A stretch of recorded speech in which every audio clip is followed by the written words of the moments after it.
Off the Grid campers, just continuing on in this video with some of the safety features, in particular in the electrical enclosure of the Off the Grid camper.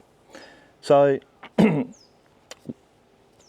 we have a 240 distributor board up here, and I'll show you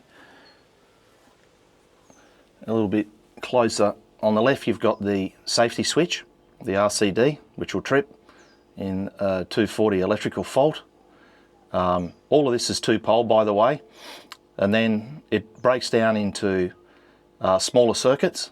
One is a hot water system, HWS, AC is the air conditioner, and then you've got your power points, GPOs. So that's a 240 side. In terms of solar isolation, for your rooftop solar, which is this MPPT charger here, there's also an isolator, so that'll cut the feed from the roof.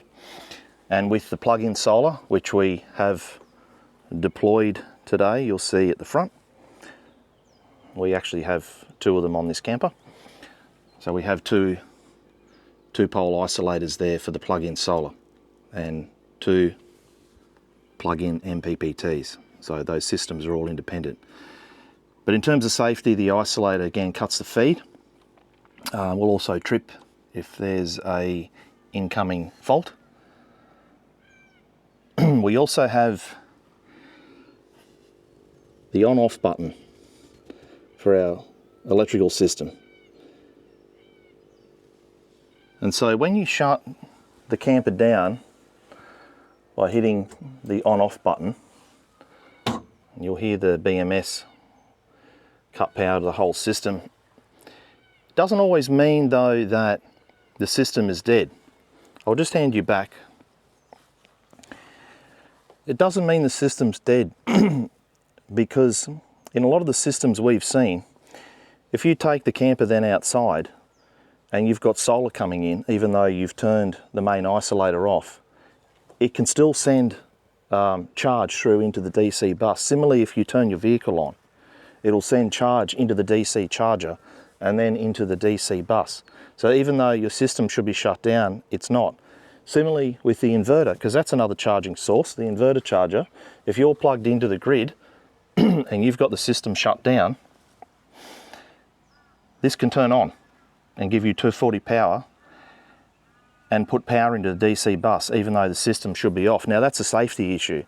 So where I'm going with this is we wire the circuitry, which is what all these little terminal blocks are underneath the charging devices.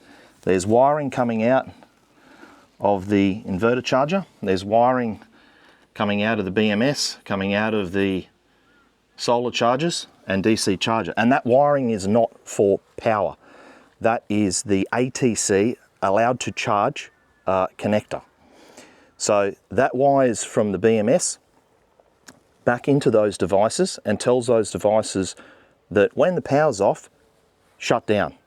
So there's no ability for them to turn back on if the system's dead. If the system's off, it's completely shut down. So I challenge a lot of people, if you've got a caravan or another camper, to turn it off with the main isolator and then just see if power is still running into the DC bus from your solar, your DC charger, or when you're plugged into the grid. Because if it does, it's not safe, it's not ideal. Okay, so with ours, when you shut it down, it's dead. When you turn it on, it's on, and that's how you want it. Thanks for watching, and we'll see you in the next video.